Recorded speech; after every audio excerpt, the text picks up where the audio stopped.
Oh my god. Fuck! Get fucked, buddy! Get fucking fucked! Pride UWU Leaf GFFB.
Hello, everybody. I don't know where my OBS is. Am I live? I am. Hello. I'm Jared. Look at. Oh, wait, that's not Jared behind me. That's someone else. Who is it? Hello. OBS updated. Look at this shit. I don't know if you can see this. Look at the volume mixer now. It's so fat and juicy. It's thick. Thick volume. Hello! Cool new set. Oh, I've been putting up posters. I have been doing that. I got my Chester Bennington poster over there. Can I full screen this so you can see it? Where's my camera? Filters. Lots been going on in my life recently. Oh, that's not what I want. No chroma key. Take the blend off. There we go. Yeah, I got my London Major poster from RLCS. I got this Rocket League one. That's not from a specific one. Can't remember what year. That might have been Madrid. And Chester Bennington from the Memorial concert I went to. Chumpster. Yes, sir. That's what's going on behind me. I'm still trying to get these lights working. But I'm thinking of getting a whole new setup like the Govee lights. Because these nanoliths are a fucking mess. I just don't want to download more apps from random Chinese companies on my phone. The Govee touch panels are, those are the hexagon ones. So just so people know, in case I cough or anything, I do think I caught a sickness from a friend that was over the past weekend. He was at a wedding the week before. Besides a sore throat, he talks a lot, so he does get sore throats. He didn't have any other symptoms, but for the past couple days, I've had a sore throat, and I still kind of feel it a little bit. So I do apologize. Thankfully, I'm not coughing anymore. It was just like a 2-day thing. So my body fought it off really well, but I still have the remnants. So I do apologize for the voice. Now I think Tesla's getting it as well. That's how I kind of knew it was sickness, is she started feeling it a day after I did. Oh, man. Oh, man. I don't like getting sick. It sucks. I try my best to stay away from that stuff. But either way, you know what's good? Is we have Inside Star Citizen. So thank you everyone that's joining. Because of the throw, I might not do as much talking today, so it might just be kind of a straight steal Star Citizen CIG's content and put it on my channel kind of day. Excuse me. Yeah, so we're going to watch, chat. This is all about jump points. Everyone that's watching on YouTube, thank you. Hello. No one's live watching, but we do stream live. But the VOD goes up after, and a lot of people have been watching the VODs afterwards. So if you're watching the VOD and haven't skipped this part, hello. And thank you. Hit subscribe, you motherfucker. Anyways, let's get to the video. Let's watch some ISC. That's what you're here for. We want this one. There it is. A jump point connects 2 points, disparate spaces. We're getting some visuals. Physical space. So basically, you go through. To get the thumbnail, I had to skip ahead a little bit, so I got spoiled on a little bit. And then you pop out somewhere else in space. Yeah, we know jump points are naturally occurring. The first discovery of a jump point. These are the new graphics. These are the updated graphics for the jump points, by the way. Artist accurate. This is it's made its go no go. This is finished. It was actually by accident. So I do want to say welcome everyone. Please welcome Hodger. Hodger is a brand new citizen. Yesterday, hit me up. Just bought their first starter pack, and is the proud owner of a Drake cutter now. So congratulations to Hodger. Welcome to the verse. If you got any questions, Hodger Dodger, feel free to ask away. Also, to anyone that doesn't know, when I'm talking, I apologize if it gets annoying, but I have tics, Tourette's. So sometimes when I'm talking, you're little tics like that. I apologize if that is very annoying to you guys. But I'm not going to stop it. Just so you know. Some people might not know that. Welcome, though, to the verse. Salute. Can we get some 07s in chat if you're watching on YouTube? It was a cargo ship that had a leaky quantum drive, basically triggered the first opening of the jump point.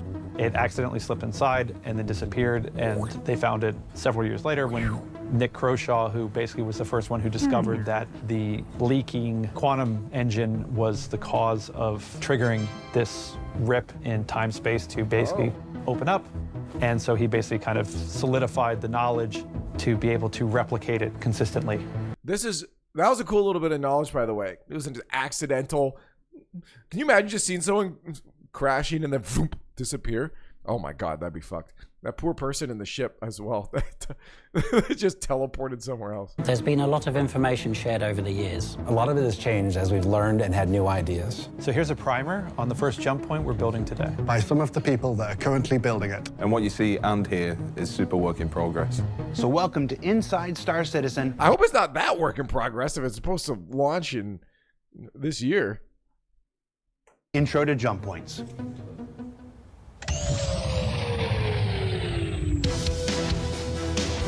Oh my God.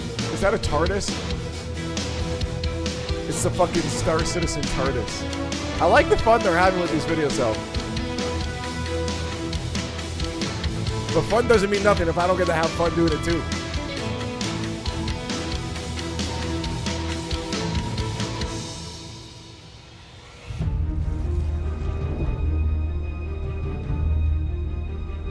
So a jump point is basically... It's an interesting new work in progress. So I know this means absolutely nothing to most people, but I noticed these little changes in production. It used to be down in the corner here. But they've moved it and animated it. the means at which a player is able to transition from one solar system to another. There are two different jump point experiences, permanent and transient. The permanent jump points are the ones that are the most stable, and they are always available for the player to travel through. It's the well-trafficked, well-traveled route that most people will go through. Which you find on the star map. The ones that you would like, say, transition from Stanton to Pyro, Pyro to Stanton. Since they're stable and generally larger and easier to travel, there are infrastructure built up around them to support the commerce that goes through them on a regular basis.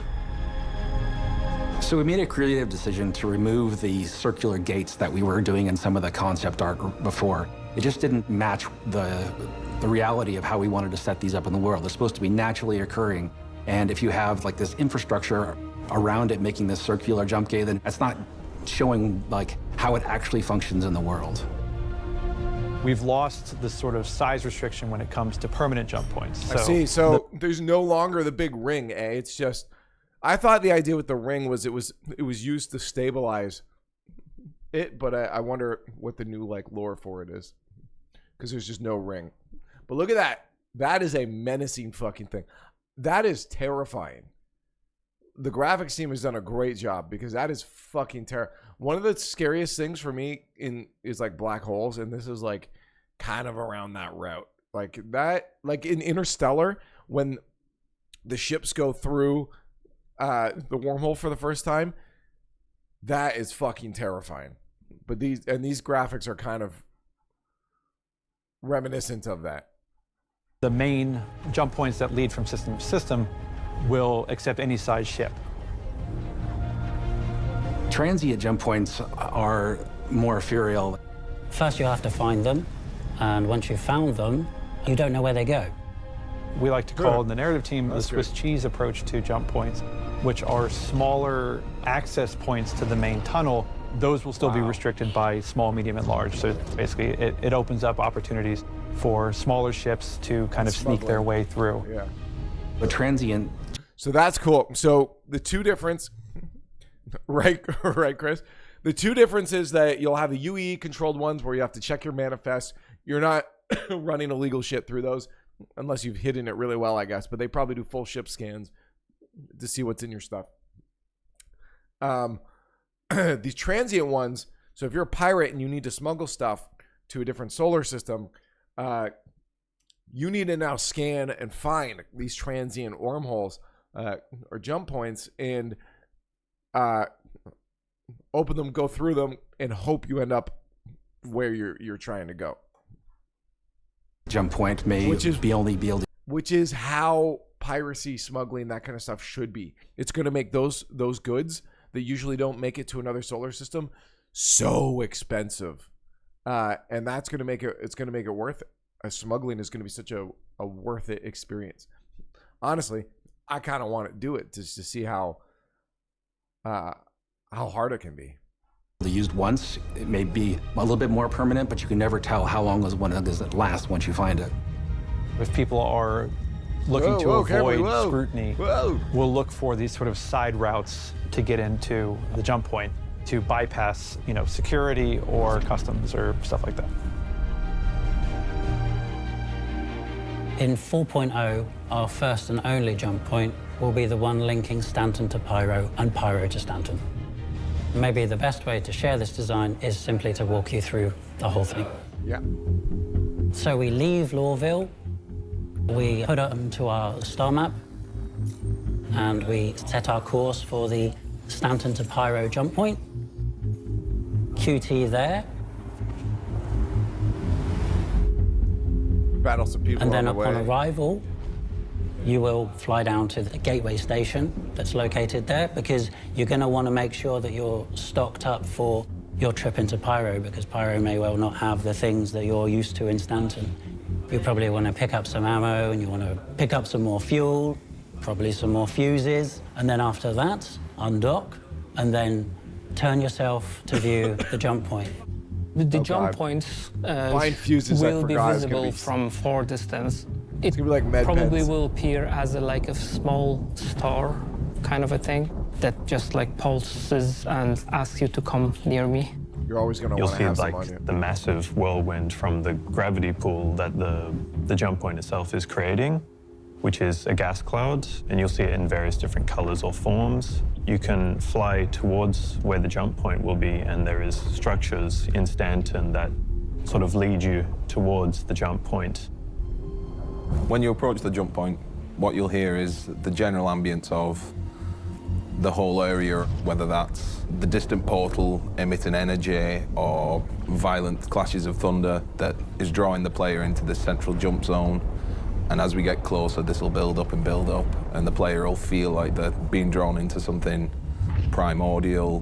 With jump points, multiple players can take them at the same time, so it is probably likely that you will encounter other players waiting to make their jumps. Hey, everybody. And you'll also see the security and the turret infrastructure around it that's providing a safe experience on the permanent jump gates. In order to perform your jump, the first thing you need to do is get closer to the jump point. But you won't be able to go all the way up to it. When it's not active yet, it has a field around it that will push you away until you've attuned to the anomaly that allows you to go through. You have to call ATC. That's a good way. It's a good way to explain invisible barrier. ATC to be able to allow you to enter. When you're using a jump point, you're actually just an individual. So the ATC calls that you have to make are for you, and then the groups that you go in are designated by the ATC. If you contact ATC at the same time, you can be put into the queue together, but there's no guarantee that you'll be in the same jump group. If you want to jump with your friends, you need to make sure that you arrive together, and when you call ATC, you will be able to see how much space is in the group. So if you have friends and you want to jump together, you'll be able to know exactly how much room there is in that group. And if it's not enough for you and you want to go with your friends later, then you can forfeit and you go again. In the future.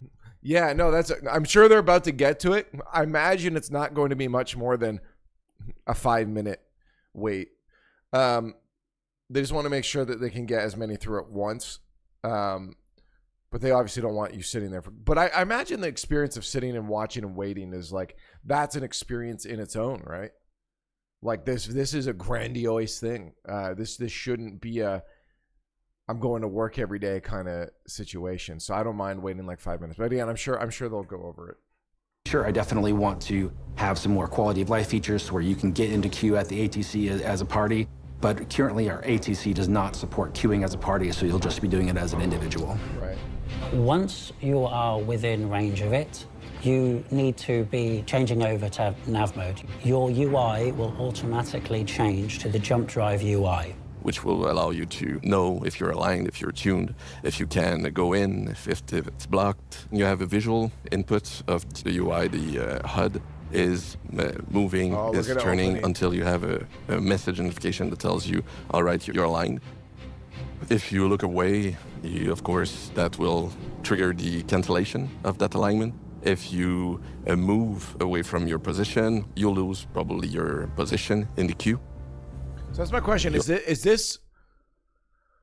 Are these visuals client side or server side? Like, is this opening the same amount for everybody at the same time, or is it per alignment?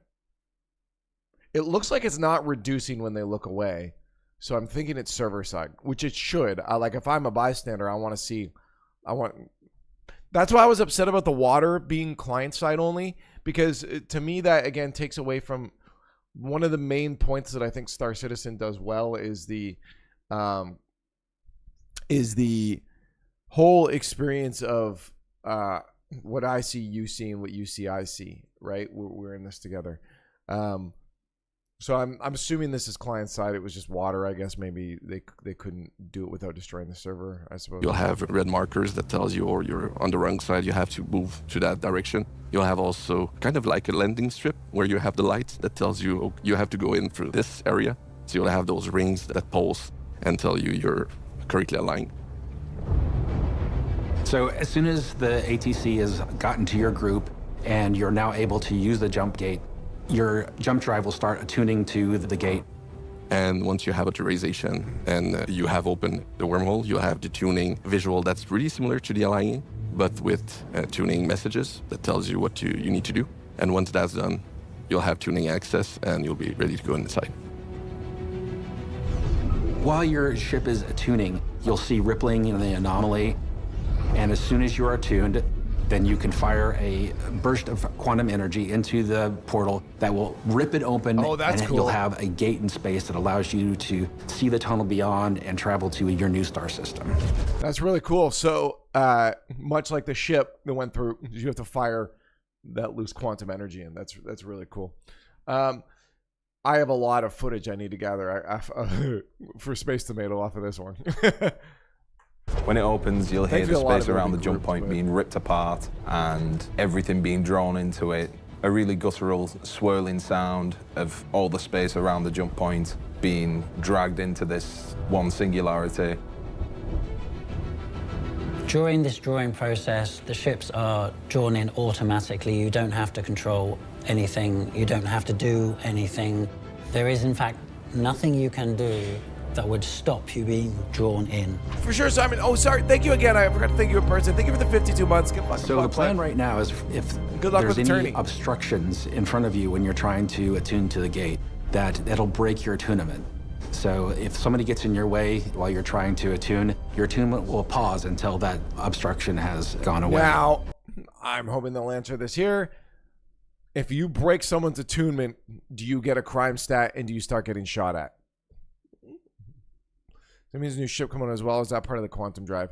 I'm assuming it's just going to be including quantum drive because it doesn't seem like there's going to be like any benefit to getting a better like quantum jumper thing. Like that just doesn't make sense to me. It would just make sense to put it in as like the same piece, right? Because everyone jumps the same as far as I'm aware.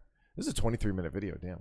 However, if anybody gets too close to the jump gate and they're not attuned, then they're going to get pushed away, which should clear the area for anybody who's trying to get through. Oh, I see. So for the people who want to block a jump point, we are actually considering our options as to how to prevent that from happening. So right now, nothing. When you cross the threshold, you'll hear an instantaneous whip of the ship being pulled in and the changing of atmosphere between deep space and this singularity that you're being dragged into. Once you're in the tunnel, your ship will be flying at a set speed that's determined by the flow of energy through the tunnel. You'll hear the space around you flying past you at a great pace, like a really long cosmic drain pipe. I almost want to make a video on this, on how incredible this is making me feel. Like these are the things in Star Citizen that draw me back in. Like these are those moments in Star Citizen you're like, holy fuck. Like I'm in another universe. I'm in another world. This shit is cool. True makes me wonder what quantum energy thing shot is coming. Yeah, yeah, it's a good point. and you don't have any control of how fast you're going. You'll speed up in the straights and slow. What you see here in the tunnel is an intermediate stage of visual development. We've built the fundamental elements that make up the tunnel and associated VFX. Now we're iterating towards the visual target you're already familiar with. I'd say it already looks pretty fucking good, to be honest. Slow down the corners to a certain degree, but you still have to navigate. The tunnel itself is something else. It needs a lot of technical and graphical things that need to happen. We've got flickering lights, some type of ethereal type of particle effect to show you type of the direction we're flowing. We also have fog effects, and this idea that you're always moving towards a... You know what I'm guessing with what it shoots from? Remember the quantum drive creates a quantum field. It could just focus the energy, like you won't need a gun for it. Excuse me.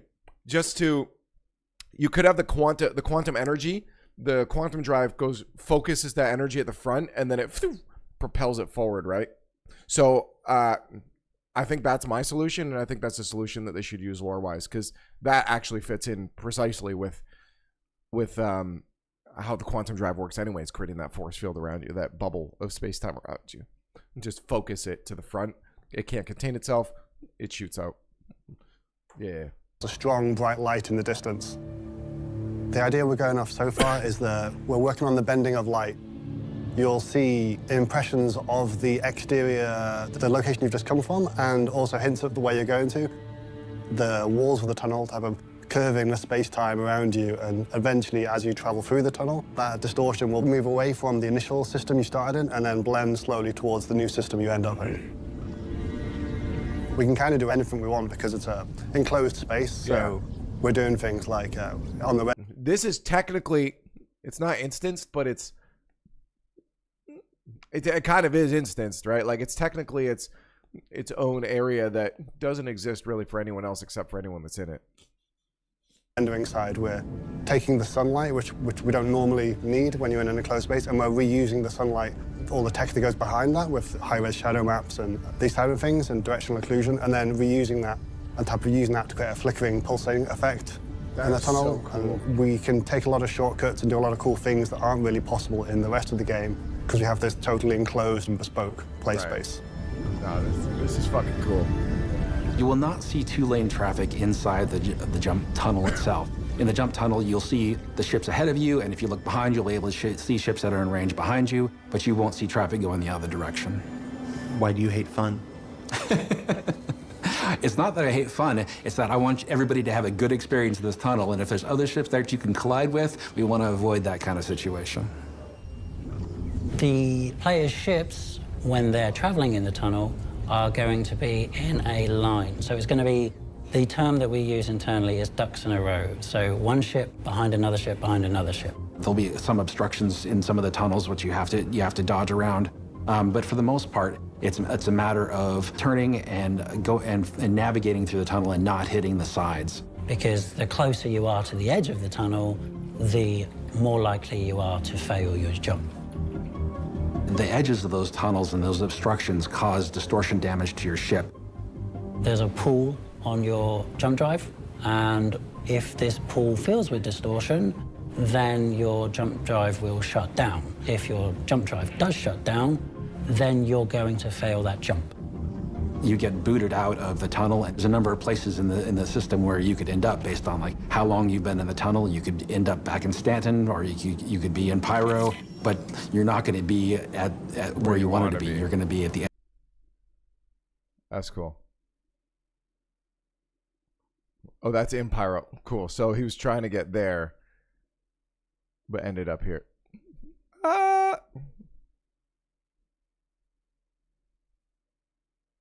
Anyone else thinking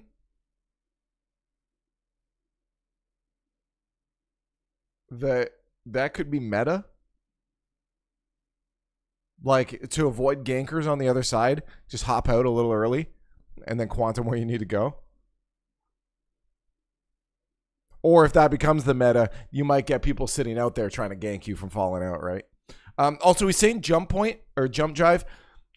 Yeah, so with quantum being the behind the scenes thing, mixing it could end up being that I wouldn't read into it too much. I think he's saying jump drive because that's what other sci-fi things call it.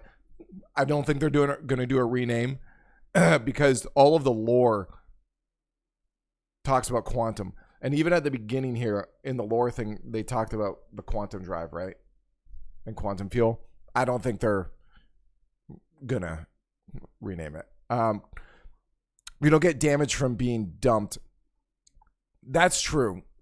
But it still might be worth it than getting ganked on the exit point, right? Unless hoping to hop in an early cause damage. Yeah. So that's a good point. I mean, they might bring it up here. I'm sorry. I like to pause and speculate. But yeah, there's got to be some sort of repercussion for jumping out. Otherwise, everyone's just going to jump out before the end point. Like that's just what's going to happen. The edge of the system somewhere, you're going to have to find your way back. Currently, the jumps that we are toying with are about 3 minutes, but this is still open to iteration based on 3 minutes feels how like many a good ships time. we want to have in that tunnel, how close they are, and the trip needs to be long enough in order to cover the transition from your origin system to your destination system. Yeah. I mean, your computer's loading everything in the other system, right? When you are arriving via a jump point, you will realize that you aren't actually coming through the same entryway that you would have been passing through to go to the next system. Players will not be able to necessarily camp that point just for you to exit it. The intention is that there will be multiple locations where you will exit to, and so this will mitigate that threat. Is that for the main one? I missed that, or just transient? Sorry, I gotta re-listen. Cover the transition from your origin system to your destination system. When you are arriving via a jump point, you will realize that you aren't actually coming through the same entryway that you would have been passing through to go to the next system. Players will not be able to necessarily camp that point just for you to exit it. The intention is that there will be multiple locations where you will exit to, and so this will mitigate that threat. It's kind of a shotgun approach coming out of the Welcome, by the way, to the stream, we don't Tristan. want everybody and, slamming right Scorpion. into each other. We want to be able to spread the ships out that are coming through and get your own view of it, like your new setting and where you're at. So when you come out of the Pyro side of the jump gate, you should come out into completely different space than on the Stanton side. So it's sort of like a cave of gas. But there's also some structures that lead you directly towards the station. You can do anything you like there. It's just a normal R&R station that is just nice and safe before you go out into Is this Pyro Pedro as itself, well? which is more dangerous, of course. Love that guy. I gotta hit him up again. He got busy. Pedro asked me to make the official music videos with Star Citizen Cinematics, for like his songs, but he was still reworking all of the the music to get the final masters done, and we never followed up on that. I gotta. Where is it? Active. I think it's under active still. New bat. Dude, I have so many video projects for YouTube. New Babbage. Where is it? It should still be in my active. I forget what I called it.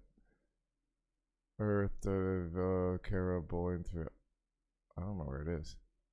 Did I archive it? Cinematic. I didn't put it in there. I don't know where I put it. Either way, my sweet Pedro. He was a nice guy. Always a very nice guy to deal with.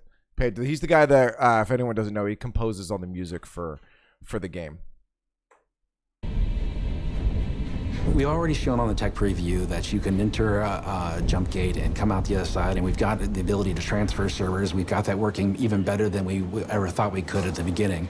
We want to make the experience of going through the tunnel as seamless as possible. We don't want it to be super hard, but we want it to be engaging.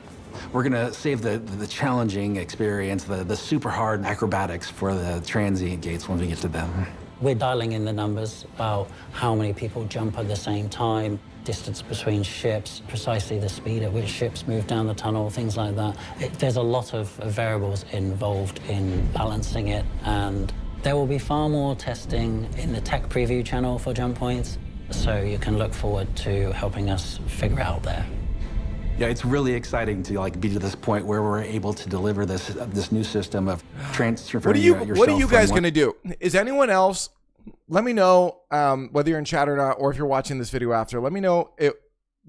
Do you find paying so much attention to Star Citizen sometimes takes away from Star Citizen, the magic of it? And I'm very, as a YouTuber, I always feel like I need to keep up with everything and I need to watch everything.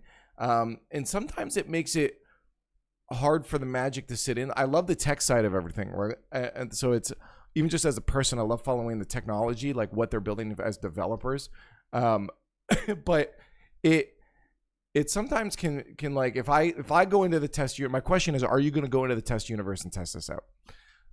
Because if I go into the test universe and test this out and then go into the real world, is it going to have that same impact when I get to finally do it? Excuse me, in the PU. Sorry, I'm still sick, getting over the sickness. And I'm just curious if anyone else feels that same kind of pull, because it definitely does that for me sometimes. And sometimes I just want to enjoy the game, the final product that they put out, you know. One star system to another, being able to visit an entirely new star system and having that experience of going from Stanton to Pyro, it's going to be exciting. Thanks for watching, and we're all really looking forward to being able to make these jumps and just a normal part of our gaming life. There you go. Which is fun, because jumping is fun. So what did we learn this week? It looked great. Hopefully a whole heck of a lot about the first jump doing point this that's since currently in 2015. development. You can't see it, but his tag says Jared Huckabee doing this since 2015. And scheduled to make its way into Star Citizen Alpha 4.0 in just the next few months. Yeah, I didn't say before the end of this year. We're still targeting something a bit sooner than that. Yeah, do it again. Look at the look on his face. He's like, what did I just do? I don't mind watching the content. Plain always has the extra part of being involved in the experience, right? But do you do the test universes, like the test builds where you're testing the tech where it will break? Or do you just play like the PU, like the content that they're ready to put out to live servers? Look at his face. Yeah, I didn't say before the end of this year. We're still targeting something a bit sooner than that. Yeah, that is the look of regret. And that's all I'm going to say. And while jump points are a major milestone for the development those of jump this points game, look pretty before done. we let you go this week, I'd like to talk to you about a different kind of milestone unique to the program that you're watching now. Right. ISC began in April of 2019. And since then, we've managed to tell a variety of different stories about more aspects of game development than you're probably likely to find anywhere else. That's 200 episodes so far, including the one that you're watching right now, with no plans to stop or slow down in the future. But this journey didn't start in 2019. That's because ISC is only the latest form of a program that's nearly as old as our project. And stuff. Before then, we were proud to bring you Around the Verse, the talk show at the end of the universe. First created by Ben Lesnick and Sandy Roberts, and hosted by an entire cavalcade of CIG developers filling in here and there, with segments that sometimes spawned into their own series like Bug Smashers, Lore Maker's Guide to the Galaxy, Ship Shape, and more. That was 228 episodes filled with a whole bunch of people that may not have always known what they were doing behind and sometimes in front of the camera, but doing everything we could to entertain, inform, and simply showcase the folks who make these video games that we're working on. But even they built their legacy on our first weekly behind-the-scenes talk show created by Eric Peterson and Michael Moreland called Wingman's Hangar, with Hangar with 2 A's. Old heads will know. 72 episodes of that set the foundation for CIG video content to come, even if some of it was just what we shouldn't do. Should I bring back hazy thoughts? No? Okay. So, 72 episodes of Wingman's Hangar, 228 episodes of Around the Verse, and 200 episodes of Inside Star Citizen. I had someone check the math on this 3 times. Someone was me, because I had to be sure. That makes this show not only the 200th episode of Inside Star Citizen, but also the 500th episode in a legacy that we're very proud to maintain, and hopefully continue to improve upon for years to come. Now, to be fair, wow, there's still a lot left in this episode. Excuse me. A lot of other developers, I noticed after Star Citizen has been doing this, started doing what Star Citizen does. They weren't the first to do this kind of stuff. Devlogs have always been, not always been, but they've been around for a while. But this was the first time that a developer did it consistently at this level and talking about what's going on behind the scene very openly. So it was really cool to see a lot of other developers over the past 4 or 5 years start to pick up on this kind of content. It's a great way, first off, to communicate, to keep yourselves in the public eye, make a little extra money off the views that you get from the videos, and just overall create a brand, a consistent brand that people are attached to. we don't have any fireworks or anything like that, and that's not why really I need to my post another style video anyway. on YouTube. Instead, I wanted to pay tribute to the 680 people that have worked on or participated in or otherwise made one of these 500 episodes possible. And no, that's also too many to sing about. So instead, we spent the last 3 months going through every record and video we've made in order to ensure that we didn't miss anyone. But before we play our first 500 episodes credit roll, just let me thank the one group of people that aren't listed. No, not you. Move. Yeah, there you are, there you are. You've allowed us to tell stories of game development for 500 episodes now. And that's not even counting all the other programs over the years. You do this each and every week by responding to what we share. And as Dave Kaplan said just 2 weeks ago on this very program, that engagement and feedback is truly what keeps many of us going, and I'm certainly no exception. So thank you once again. Thank you for letting us share the people and process of game development with you. And we'll see you all here next week. Right, Austin? And maybe the start of another 500.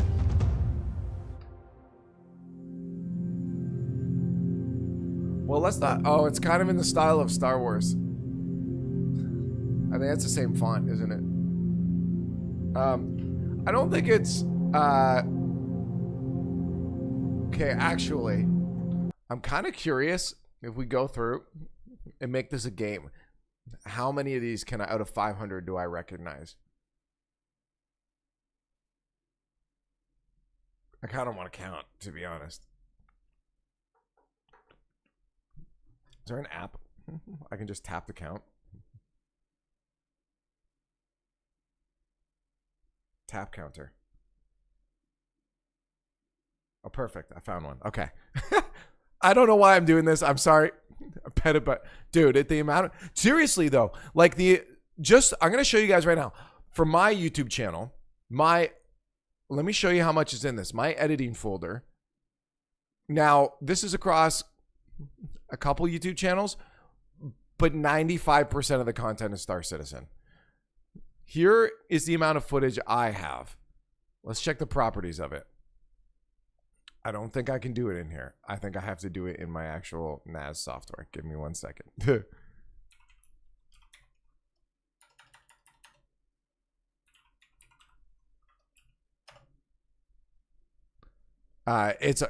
It'll be a lot of footage. All right, let's check in my NAS. Wait, what the?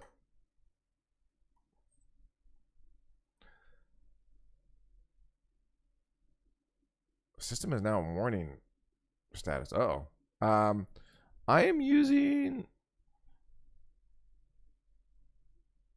control panel. I watched this early before going to the end. I was kind of thinking, those are like rock stars to me. I get excited to hear from them. Jared Spotlights. I'm perfect. Oh, that's awesome.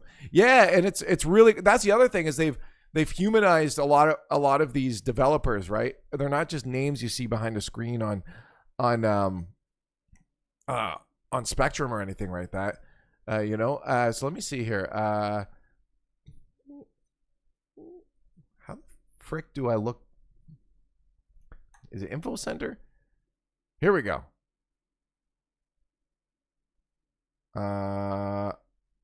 Let's see.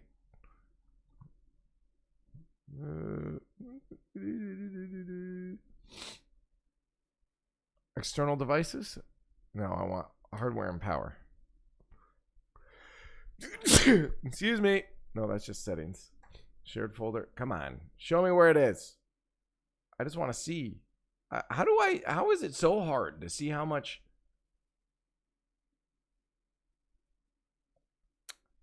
How much is on here? Ah, found it. Okay, my editing folder currently has 5.23 terabytes on it. That's me as a single YouTuber that's posted maybe about 100 YouTube videos for Star Citizen specifically. That's insane. So yeah, they're gonna have a lot of footage. All right, let's count these. This is gonna be so boring for anyone else watching this video. Anyone else that wants to leave at this point, thank you for coming by. And I hope you do enjoy. I honestly might make a video on this. I do have to go cut stuff out for Space Tomato. I do all his clipping for his channel. By the way, go subscribe to him on YouTube. But if you're gonna stick around, let's see how many we know. Try to count yourself as well. All right, let's go down the line this way.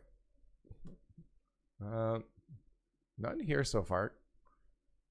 Stefan Bouchamp sounds familiar, but I guess I can count it. Pierre-Luc Boulet.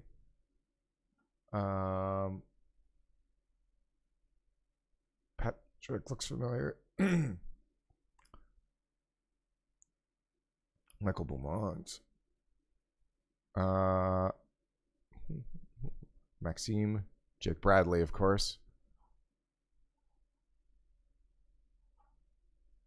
All of these look familiar now to me, and I feel like this is actually just not going to work, because like a lot of these names look familiar.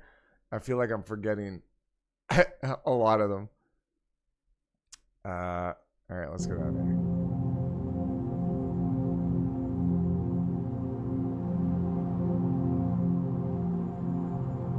Simon Percy.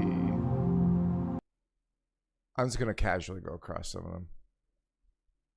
I'm not gonna lie, a lot of these, this is not gonna work. I'm already at like, we're at like 8. But then a lot of them, I couldn't tell. All right, that didn't work out. my plans did not work. Honestly, out of appreciation, I'm gonna let this go. We're already on G anyways. We use this time to talk Wilhelm. We use this time to talk about that. The jump point was great. I thought that was phenomenal. I thought it looked great. It kind of reinvigorated me, like it resparked me. And again, that's what I was saying. I kind of want to go write a script after I cut all this footage out. Go write a script for a YouTube video. I have a few other videos I'm working on too, but man, it's just so hard with ADHD to like, I get overwhelmed, and just starting projects is very difficult. So I'm going to try to get myself in the rhythm by at least creating community posts on YouTube. So if you're watching on YouTube, you're going to start, and you're subscribed, you're going to start seeing community posts, just engaging with the guys, asking questions. I'd love to hear from you guys. One of my favorite things about doing content creation is, hello Dan, is doing like interacting with people, having discussions with people. So again, if you ever watch any of my videos, please comment below. When I say like I respond to everything, like I mean like 98% of comments I respond to. Like even on a video gets like 30,000 views, I'm responding to everything. I just, unless it's something that's I've already repeated or something, but like, or it's just people being toxic. But yeah, I love talking. I love chatting. So I'm going to start doing more community posts and try to engage people. I'm cooking up a list to start having community posts every other day, to eventually get to the point of every day have community posts scheduled out. Tony Z, this motherfucker at the end. I need to see him.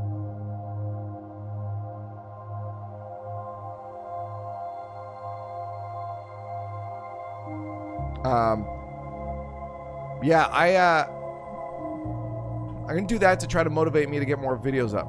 I suck at posting regular. It's just hard for me to think my ideas are good, you know. I overanalyze my videos. Like, you want to see how many video ideas I have? I'm about to show you right now. Hold up.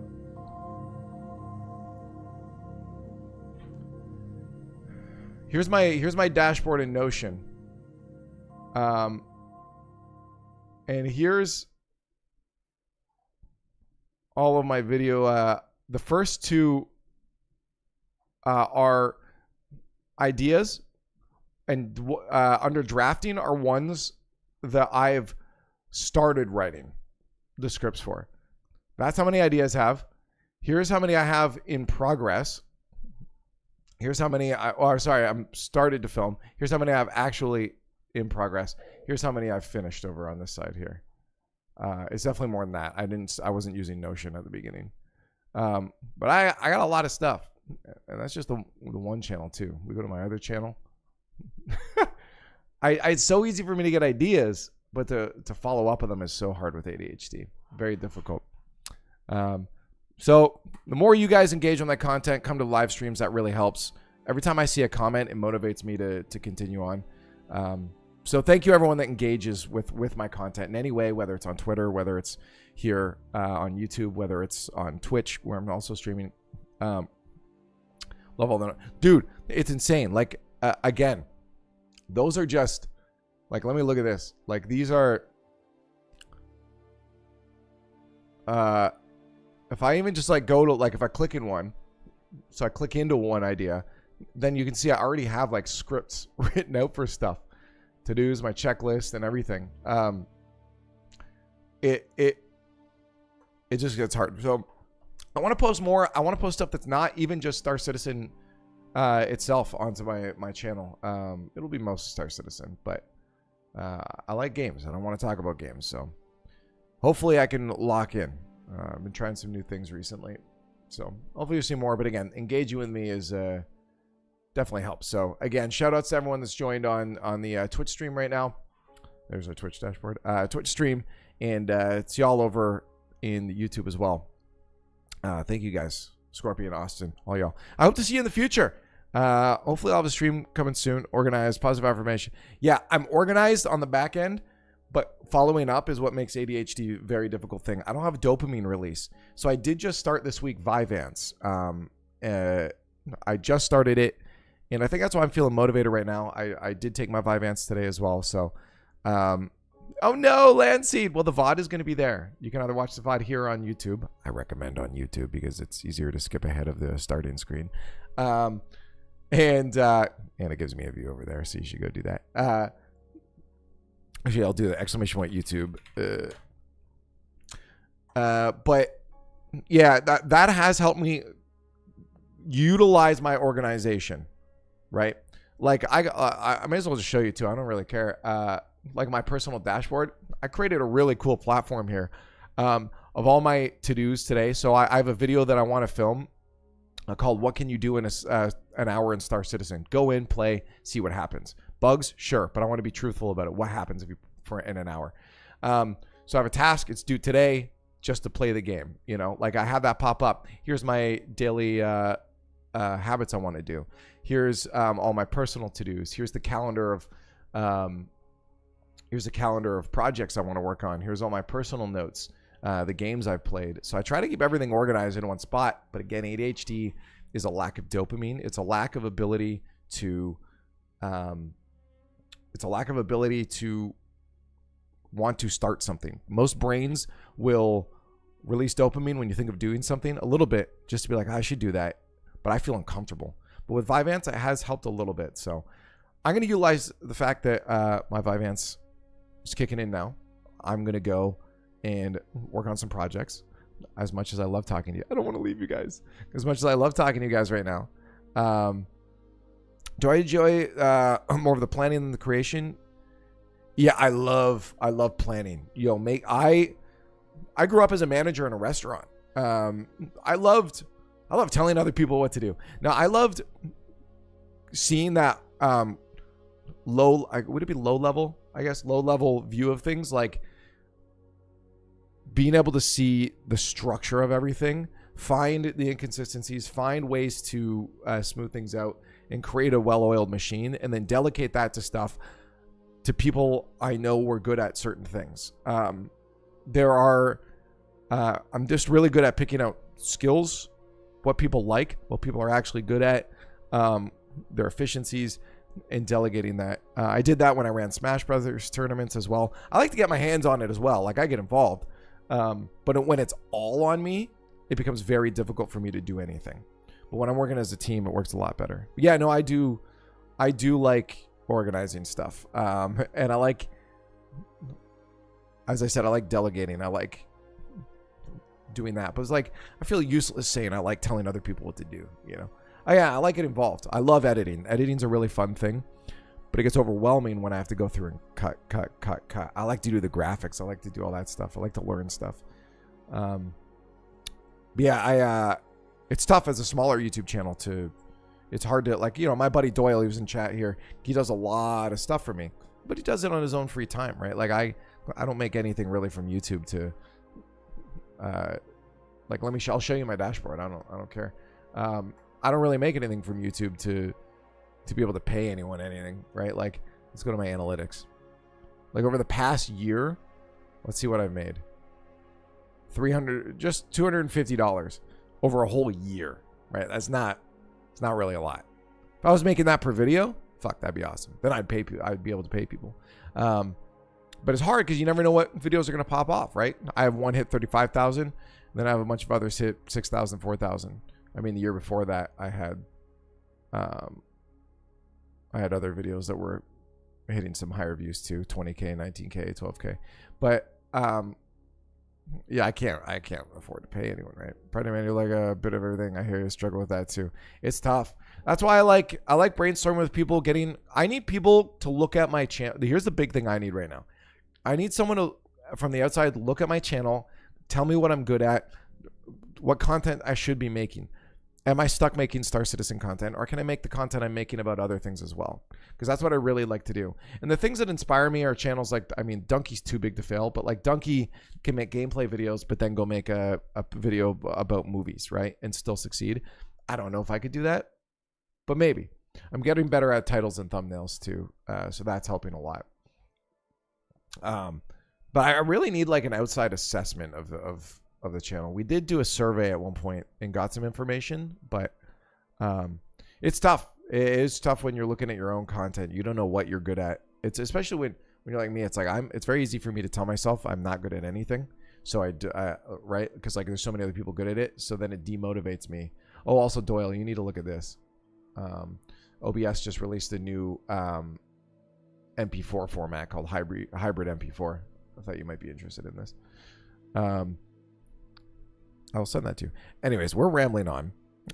If anyone would like to continue talking about stuff, would love to continue chatting with you in Discord. If you're watching on YouTube, the link should be down below in the description. If you're watching on Twitch, there it is right there. But most people are leaving, so we're going to end it off. Thank you guys for watching. I really appreciate it. And Austin, thank you for chatting at the end there. Good discussions there. Thank you very much. But I do have a lot of work to get to, so I'm going to go do that. Thank you for chilling. Thanks for watching. And until next time, keep gaming hard.